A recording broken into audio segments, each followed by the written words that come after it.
Ok, Ingrid, nå skal jeg stille et spørsmål. Men du må love å svare nei. Ok. Visste du at Norge er et skatteparadis? Nei, da visste jeg ikke. Vel, Norge er et skatteparadis. Da må du nesten forklare.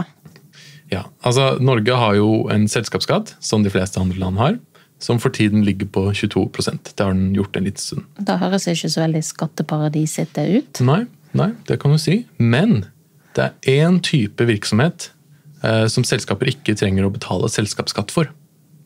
Vet du hvilken? Ja, da vet jeg faktisk. Da er skipsrederivirksomheten, hvis det er det du kaller det. Det er jo det som for skipsredere må ikke betale selskapsskatt for den virksomheten. De slipper unna med noe som heter tonnasjeskatt, som går på vekten av skipene og lasten deres, så den er ganske lav. Ikke sant. Og begrunnelsen for at skattesystemet for skipsrederne er sånn, er jo ganske interessant. La meg sitere fra Finansdepartementets proposisjon til statsbudsjett fra 2008. Husk, dette er et finansdepartement under Stoltenberg-regjeringen, hvor Kristin Halvorsen, altså SVs Kristin Halvorsen, var finansminister. Og likevel skriver de da: Departementet foreslår at det innføres en ny rederiskatteordning med endelig fritak på skatt på overskudd fra skipsfartsvirksomhet. Formålet med forslaget er at den norske rederibeskatningen skal fremstå som konkurransedyktig sett i forhold til rederibeskatningen i øvrige europeiske land.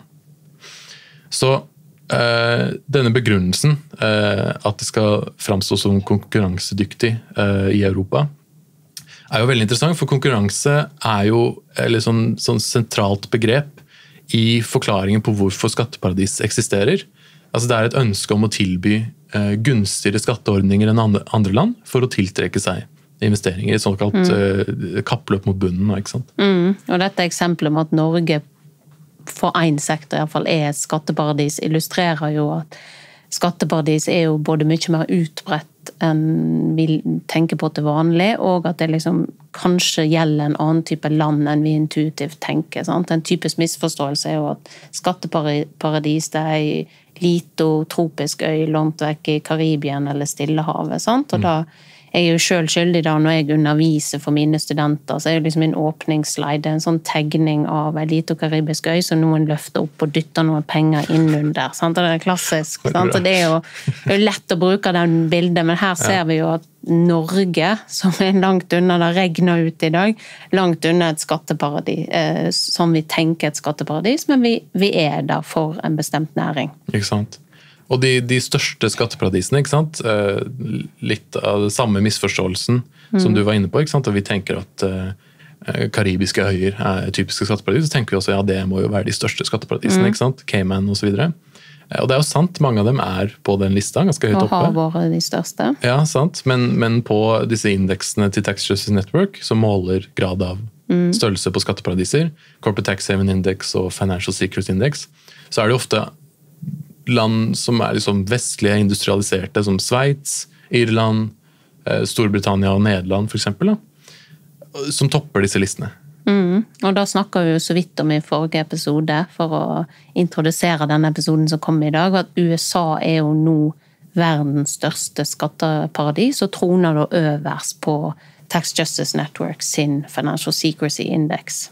Ikke sant? Og det er dette som er tema for denne episoden av Pengeland. På slutten av forrige episode så snakket vi jo så vidt om en del av problemene i den amerikanske kongressen. Og i denne episoden skal vi se på hvordan noen av disse problemene ikke bare påvirker demokratiet i USA, men også hele verdens mulighet til å ta et oppgjør med skatteunngåelse. Ja, for paradoksalt nok så har jo en del av de fremskrittene som har skjedd internasjonalt på å stenge ned enkelte kanaler for hemmelighold og for å få mer åpenhet og informasjonsutveksling, da er det jo USA vi kan takke for de har liksom brukt litt tvangsmakt og satt pisk bak en del internasjonale regler, blant annet fordi de har en så sterk posisjon i OECD. Men samtidig, virkelig samtidig, mens de holdt på med dette, så har de også seglet opp som verdens største skatteparadis. Og det er et paradoks. Ja, ikke sant? Og I dag har vi besøk av Lukas Hakelberg, som har forsket på nettopp dette paradokset. Han er postdoktor ved Center for International and Comparative Political Economy på Freie, I hvert fall langt navn, på Freie Universität I Berlin. Og han har skrevet en bok som er kjempebra og open access, som heter The Hypocritical Hegemon, som handler om nettopp dette paradokset. Så etter vi har snakket med han, så skal vi også snakke litt sammen vi to, prøve å oppsummere litt, trekke noen større linjer kanskje. Ja. Men han blir med oss på Zoom fra Berlin, så da tenker jeg vi bare ringer han opp. Ja.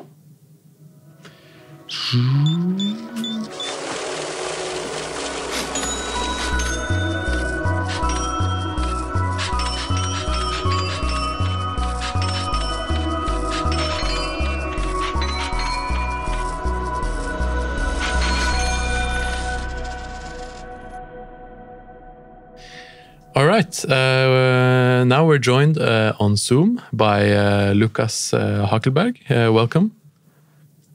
Yeah, thank you very much for having me. So maybe you could just start by telling us a bit about yourself. Sure. So I'm a postdoctoral researcher at Freie Universität in Berlin, and I work on international political economy with a focus on global tax governance. Right, and you have written this very interesting book that's the topic of this episode. It's called The Hypocritical Hegemon. What is the book's main argument? Why is the US a hypocritical hegemon? Yeah, well, in the end, the US is a hypocritical hegemon because it imposes tax standards on basically the rest of the world. But it imposes these standards without following the standards itself. And that's hypocrisy, I would say. Right. Could you give some examples of like standards it has imposed but are not following itself? Sure. I mean, the poster case for this is the automatic exchange of information in tax matters. So since 2016, most countries in the world automatically exchange data on the bank accounts of non-residents or of the citizens of foreign countries. And the United States claims that it's participating in this exchange because it has a domestic law, which is called the Foreign Account Tax Compliance Act. And most likely without that US law, the automatic exchange of information would never have happened at the international level. But at the same time, the information that the United States provides on the residents and citizens of foreign countries is not as detailed and lacks many important elements that other countries now provide to the United States. So there is an element of non-reciprocity in the information exchange with the United States. We talk a bit like what's behind this kind of hypocritical position. I mean, you and I have both, taken our intro to international relations at university, and then you tend to talk about countries as though they have kind of fixed and stable national interests that they seek to protect, and that's behind how they behave on the international stage. But in your book, you show how like domestic politics actually plays an important role in determining these outcomes that we follow in the international stage. Could you tell us a bit more about the role of like domestic US politics in this story?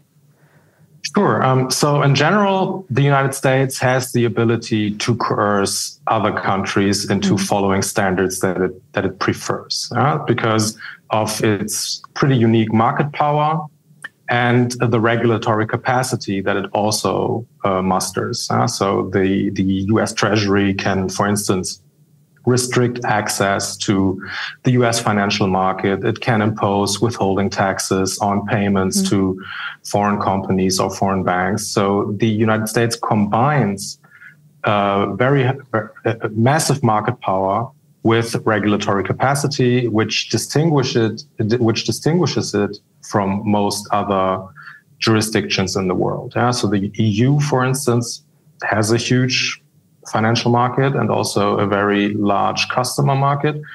But at the same time, it doesn't have this regulatory capacity. Things like sanctions, still have to be decided by unanimity. So there's always a member state that might veto something. So the EU lacks the same level of regulatory capacity.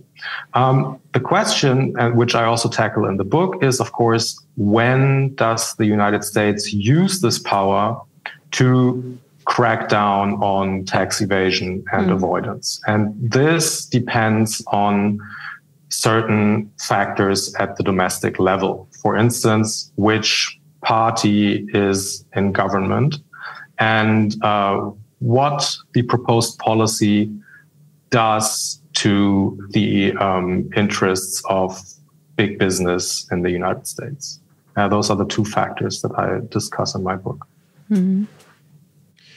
Could you, in your book, you take us through the Clinton and the Bush Jr. and then the Obama administrations and how their relationship with these processes were. Could you just take us very broadly through the differences in, as you say, the Democratic versus the Republican approach? Right. So based on past research, my assumption is that democratic governments basically cater to the interests of affluent egalitarians. So in the tax policy area, this means that they usually have a preference for progressive tax reform. And when you look at basically all democratic governments since the Second World War, they have always implemented some type of progressive tax reform. But I mean, progressive tax reform means that you somehow increase the tax burden on the wealthy. But in order for that to work, you need to prevent them from using an exit option, from evading these taxes. So if your progressive tax reform at the domestic level is supposed to be effective, then you need to flank it with some progress in the fight against tax evasion and avoidance. So often new proposals at the OECD level for, fighting tax havens, fighting tax evasion, fighting tax avoidance, they come from democratic US governments, because the Republican governments, they have a different approach to the problem. They actually like tax competition, and they use international tax competition as a justification for their preferred tax policy, which is basically regressive tax reform, flat taxes, low taxes on profits and capital income. And if there's a lot of tax competition, if there are tax havens, then Republican governments, they like to refer to these tax havens and say, look, the competitiveness of the United States is at stake here, so we basically need to outcompete these tax havens. And that is the Republican approach. So the proposals at the international level, when it comes to fighting tax havens, fighting tax evasion, they usually do not come from Republican governments, because Republican governments are pretty okay with tax competition at the international level. So that's the first domestic factor. And the second domestic factor is business power, basically. So when the Democrats come up with some progressive tax reform, and we've seen this also more recently with the Biden administration's tax proposals, there is a lot of business opposition. So business lobbies Congress in order to prevent Congress from implementing progressive tax reform. And it also likes to lobby Congress to prevent the domestic implementation of global tax standards, for instance. So the democratic governments, they really have to pay attention to what US business wants at the global tax stage. And they usually have to make sure that what they propose at the international level preserves competitive advantages of US business. So the US always insists on international standards, on OECD standards that basically mirror standards that have already been implemented in the United States. So you can go through many of the OECD standards, like the thin capitalization rules, transfer pricing guidelines, the automatic exchange of information. Now, the two-pillar solution. The second pillar is based on two provisions in the US tax code. So this is the usual approach of the United States to international tax policy at OECD level. So they always try to make their domestic policies the model for global standards. Right. So there's been a push lately from civil society, at least internationally, for making the United Nations the main body for international tax policy, as opposed to the OECD. But could you, since you explained it in your book, could you explain why the OECD has been the leading body for this in the first place? Sure. So the OECD has been the leading body because it's basically inherited this issue area from the League of Nations. So the League of Nations was kind of the first international organization that has that somehow dealt with global tax governance. And the first problem that the League of Nations tackled was double taxation. But they also realized that when they solve the problem of double taxation, they probably will have the problem of double non-taxation. But the early negotiators at the League of Nations, they basically believed that solving this problem now with a multilateral agreement is basically out of reach. So this basically attacks national sovereignty so much that the early negotiators at the League of Nations, they thought that basically nation states would never agree to this. So that's why no early solution to double non-taxation was reached, and why the OECD then continued to discuss this topic. Now, the OECD is, of course, the club of rich countries, so the countries which are responsible for most FDI in the world. And what is the FDI? Foreign direct investment. Right. And they, of course, want global tax standards that somehow mirror their preferences as capital exporters. So the rich countries, they've been very happy with a mode of global governance that basically has two stages. So in the first stage, the OECD members, they agree on standards that reflect the preferences of capital exporters.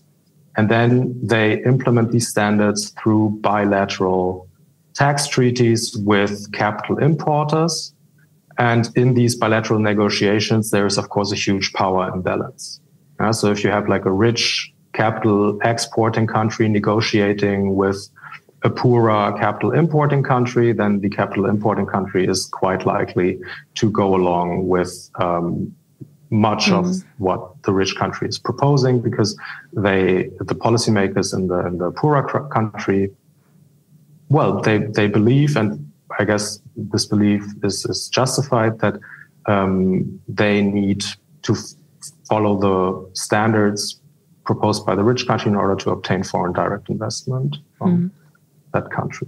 And that's how you basically had can you call it a diffusion process, where a network was basically created of thousands of bilateral tax treaties that all follow OECD standards. So the OECD kind of is the spider in a huge spider web of bilateral tax treaties. Nice metaphor. Yeah, so like the story you're telling here, I mean, the hypocrisy of it, that on the one hand, the US is kind of a hero in this story because of the power they can put behind their demands. They can force transparent other countries to adopt transparency measures. At the same time, they refuse to reciprocate on some matters, so they're kind of also a supervillain at the same time.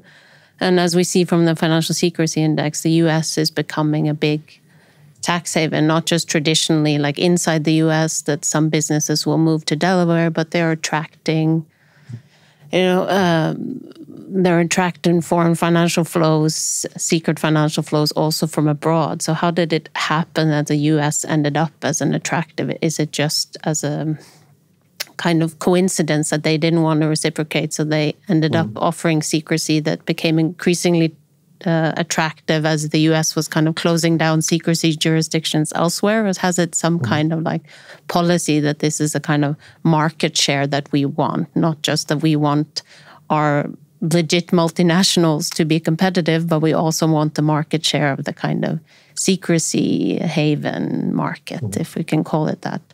Like how did the US end up becoming this big tax haven? Yeah, so I mean, the US is of course not a monolithic entity, and there are certainly actors inside the United States which want market share in the market for secrecy.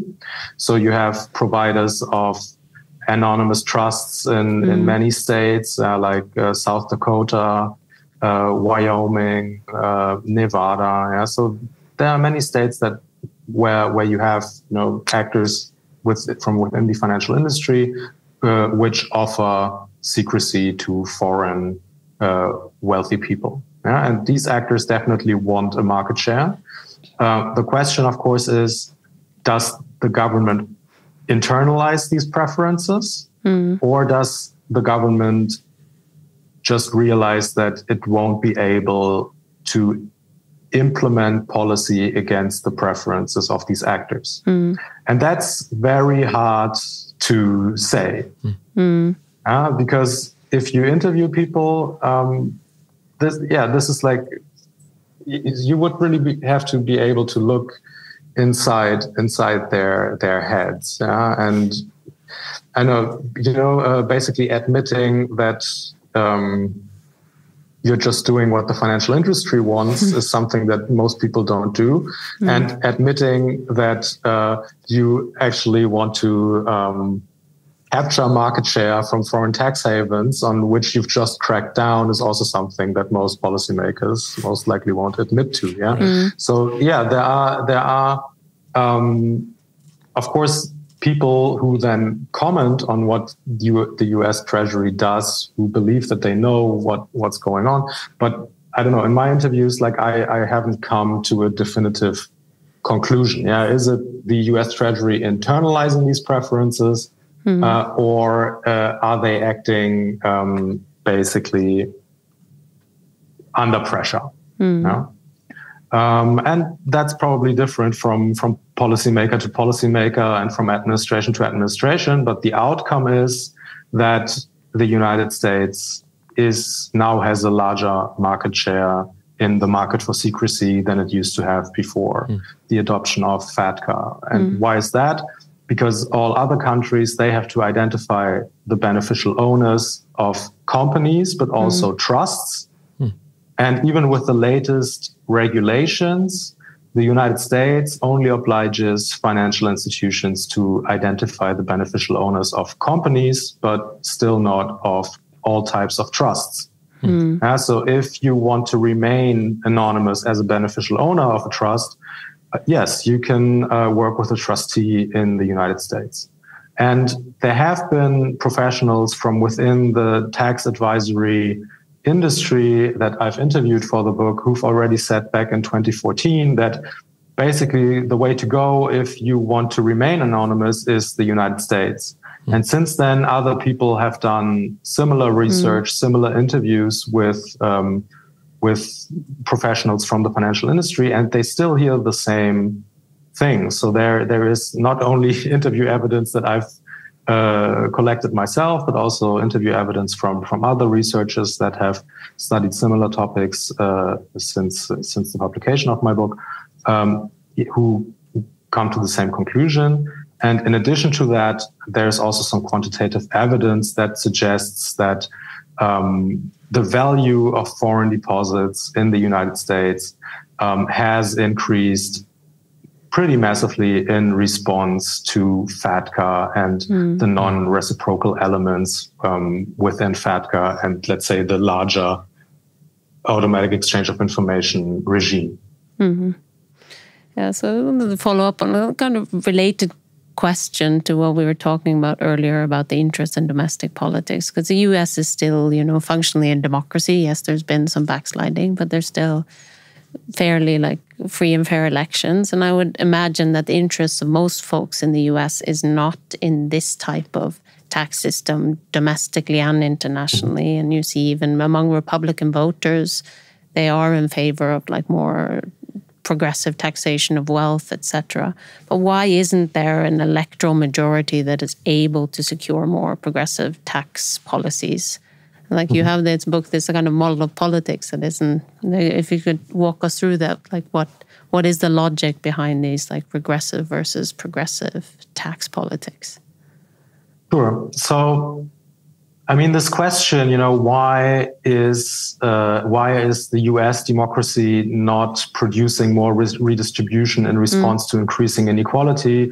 That's been a huge puzzle for political science over the past 1.5 decades, I would say. And many reasons have been identified in this research. So there is probably an element of ignorance. Most people don't really understand what these progressive or regressive tax reforms actually mean. And then many people also mostly care about, what is this doing to my purse? So is this reform increasing my personal tax burden or not? And some people might even think that, well, maybe one day I'll be richer than I am today, so I don't want to increase the tax burden on the rich right now. So this also exists. And then there's also an element of business lobbying when it comes to the preference formation of voters.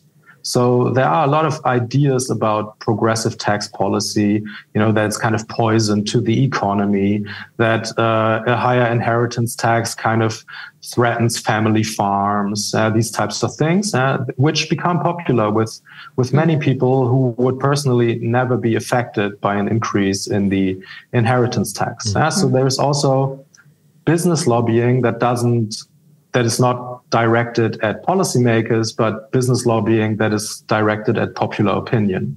And this also has an impact on people voting for or against progressive tax reform. That's another issue. And then outside of let's say electoral politics, tax reform is a technical, complex topic, so something that some political scientists would call quiet politics. That is usually quiet politics. And in a quiet politics setting, business lobbyists usually find it easier to interact with policymakers and to push their preferred policies through. So what's important in the end is to make tax policy noisy. So tax policy needs to become a noisy topic so that this doesn't work that easily anymore. But then we face another challenge because research in Germany by Florian Fastenrath and Paul Marx has shown that many politicians in left of center parties, they perceive tax or taxation as a loser topic. So they kind of believe that taxation, or they kind of attribute issue ownership to conservative and liberal parties. And they think that they will never be able to win a policy battle against conservative and liberal politicians on taxation. So they think that, I'm not going to fight battles that I'm most likely that I will most likely lose. That's not good for my career. So I will focus on topics where I can actually win something for my constituency. So in the end, you kind of have this almost a division of labor where politicians left of center focus on the spending side of the budget, whereas politicians right of center focus on the revenue side of the government budget. Yeah, so you also have these in, let's say, logics that are, or these factors that are internal to left parties, and which prevent them from engaging more with the issue of taxation. All right. We only have one question left, and it's we're just going to ask you to predict the future. Simple one at the end. Simple one, yeah. That's always something that social scientists really like. Yeah, right. So, given the role of the US that you have described now, with it being both a international police towards other tax havens, and being, at least according to the Financial Secrecy Index, the world's largest tax haven, and definitely the most influential actor in the international space. What could we expect from future work to improve the global tax system? So my impression is that with the passage of the global minimum tax, all governments kind of think that, we've done so much now, let's focus on other things. So I don't think that governments, including the US government, will spend much effort on global tax governance in the coming years. And I think now it's basically about implementing the global minimum tax, and there will probably be some tinkering around the edges, but I doubt that there will be massive initiatives on the scale of the automatic exchange of information and the global minimum tax. So I think from the perspective of governments, they've signaled to voters that they've really come a long way. Yeah, they've implemented huge projects. So in their messaging, they would probably say, this problem is solved for the near future, and let's wait and see how the measures that we've now developed work in practice. That's my expectation. All right. A slightly pessimistic note to end on, but this has been very useful. Thank you so much, Lukas. Thank you so much, Lukas.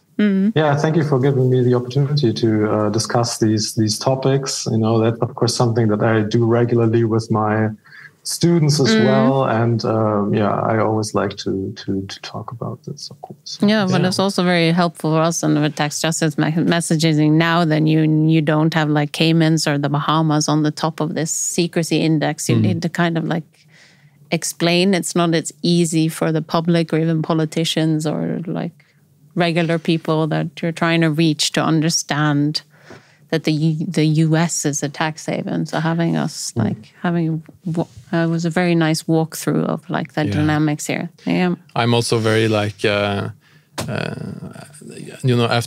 the Financial Secrecy Index came out last year, and I looked up the arguments for why the US is this huge tax haven and the biggest one, and realizing the exact fact that you're pointing out in your book, that it's both the world's most powerful country, forcing every country into obeying by rules, which then it doesn't follow itself. That's a very sort of depressing thought for how do we coerce the most important the powerful country in the world to become less of a tax haven. That's that's a depressing prospect, I think. So I mean, the kind of solution that I propose in the final chapter of the book is that the EU finally gets its act together and pools regulatory capacity when it comes to sanctions and direct taxation. And that's actually what some Treasury officials told me in the US. They were saying like, we're only going to change the policy if there's some other actor that can impose costs on US business for not following the rules. Wow. Yeah. And maybe this now has happened with the EU implementation of the global minimum tax, because it has elements of extraterritorial enforcement. So it's quite likely that the EU or individual member states could now enforce the global minimum tax against US multinationals if they or if the US doesn't implement the global minimum tax according to international standards. And then the question is, of course, will the EU member states dare to do this, or will they play this game of pretending like they do in the automatic exchange of information, where they always say, no, we're super satisfied with the amount of information that we get from the United States. So there's no problem here. That remains to be seen. Yeah. All right. But thanks a lot. And thanks for your super interesting book as well. It's a very, very good read. And it's available for free. Open access also is great. Great, yeah, fantastic.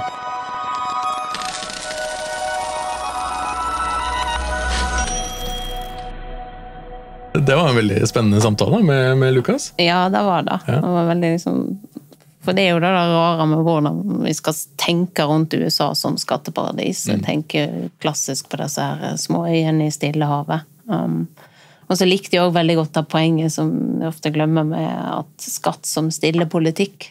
Hva som kan skje, og hvilke lobbyinteresser og hvilke dynamikker som får spille seg ut når skatt ikke, og spesielt ikke skattepolitikk knyttet til liksom åpenhet og selskapsskatt og skatteunndragelse er høyt på den politiske agendaen, og hvor viktig det er å faktisk jobbe for å få det til å bli bråkete politikk, noisy politics. Ja, helt enig.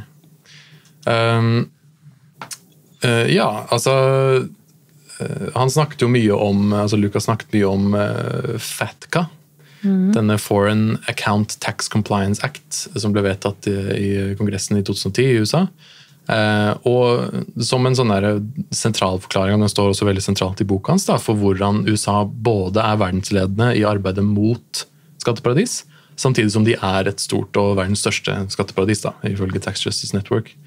Fordi det FATCA gjør er jo at den pålegger utenlandske finansielle institusjoner, altså ikke-amerikanske finansielle institusjoner, og automatisk utlevere informasjon om finansene til de amerikanske kundene sine til amerikanske skattemyndigheter. Så de må utlevere informasjon til IRS. Og hvis ikke de gjør dette, så blir de pålagt en så kildeskatt på 30%, så det er en ganske dyr bot å betale. I tillegg til at da USA er et gigantisk finansmarked, ikke sant, verdens største, så man risikerer jo veldig mye og mister ganske stor del av kundebasen sin hvis man ikke klarer å være attraktiv på det amerikanske markedet. Så da, med FATCA så ble det jo plutselig veldig vanskelig for amerikanere å skjule pengene sine i utenlandske banker. Men FATCA innebærer jo ikke motytelser, altså USA trenger ikke å levere noe info til noen andre.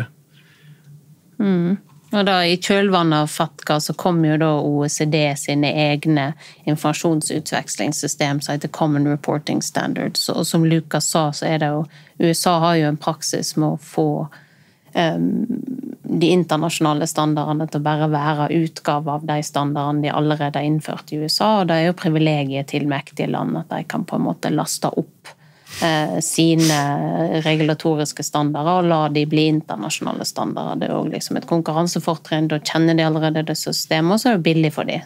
De slipper å liksom reformere hele systemet sitt. Så i Common Reporting Standards så deles jo finansiell informasjon på tvers av flere landegrenser, og det skal skje automatisk. Sånn at det har blitt vanskeligere å skjule pengene sine i utlandet. Og da, for eksempel i Sveits, så Common Reporting Standards er jo på langt nær perfekt, og vi kunne jo hatt en hel egen podcast-serie om alle smutthullene som finnes. En hel serie? Ja, en hel serie om liksom unntakene som finnes, og hva unnskyldninger rike land legger fram for å la være å dele informasjon med fattigere land og så videre. Men det er jo unektelig at ting har blitt bedre med common reporting standards enn det var før. Ja, og det mye av skylden, som du sier, jo FATCA, ikke sant? FATCA skapte litt CRS. Men USA nekter å delta i utlevering av informasjon gjennom CRS også. Så stor bølle. Det vanskelig å få informasjon ut av USA, og det gjør landet kjempeattraktivt som et skatteparadis. Ja, for i tillegg til denne føderale, eller vi kaller det nasjonale politikken for hvordan hva standarder eller hva internasjonale avtaler ratifiserer, så har vi jo sett at det har poppet opp masse delstater i USA, så tenker jeg hei, nå skal jeg ha en forretningsmodell med å tilby hemmelighold, og det ikke nødvendigvis en føderal vedtatt politikk, men du har delstater som kan kanskje avindustrialisert og lete etter måter å tjene penger på, så tenker jeg, hvis vi tilbyr en ny selskapsform, hvis vi tilbyr en helt ny type trust, så Jersey kan bare gå og legge seg for South Dakota, vi kan tilby helt sånn super trust, og tjene penger på det, så har jo da disse delstatene vokst opp som veldig attraktive plasser for internasjonale skjulte pengestrømmer, som Lukas sa, altså andelen skjulte pengestrømmer som nå går til USA har gått vesentlig opp etter FATCA. Og disse delstatene sin politikk beskyttes jo på føderalt nivå av en kongress, som jo preges av en veldig tung finanslobby, som gjør at mye av politikken blir vannet ut, selv om det gode initiativer fra for eksempel Obama-administrasjonen, som han skriver om i boka si, så blir det vannet ut, fordi man får ingenting gjennom på grunn av denne finanslobbyen.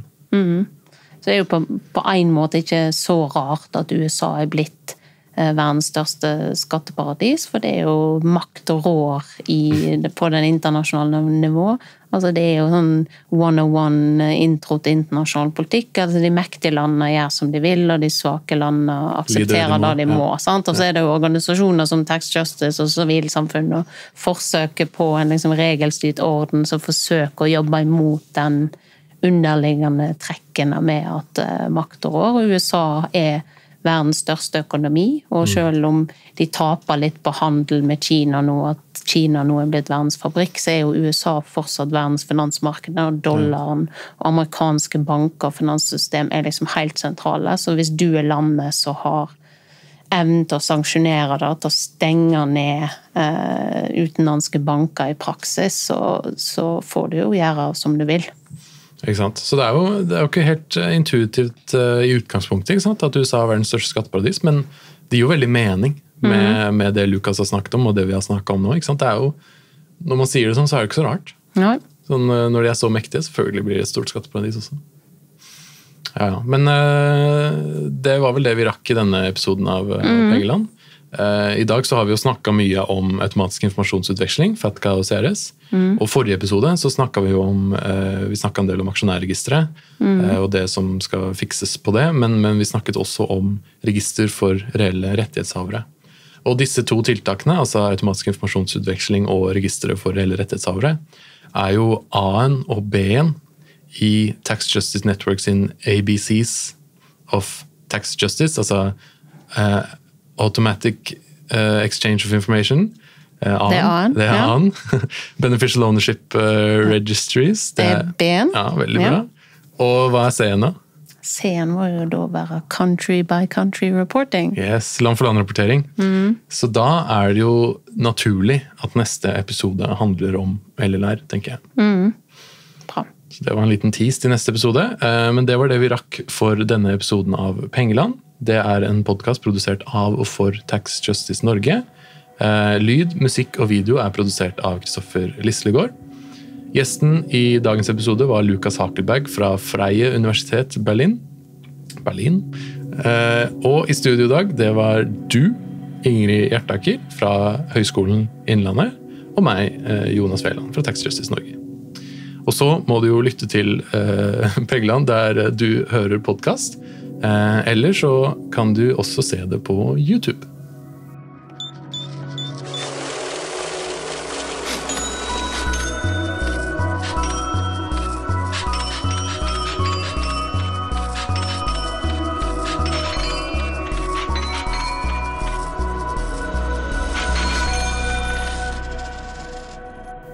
Boom.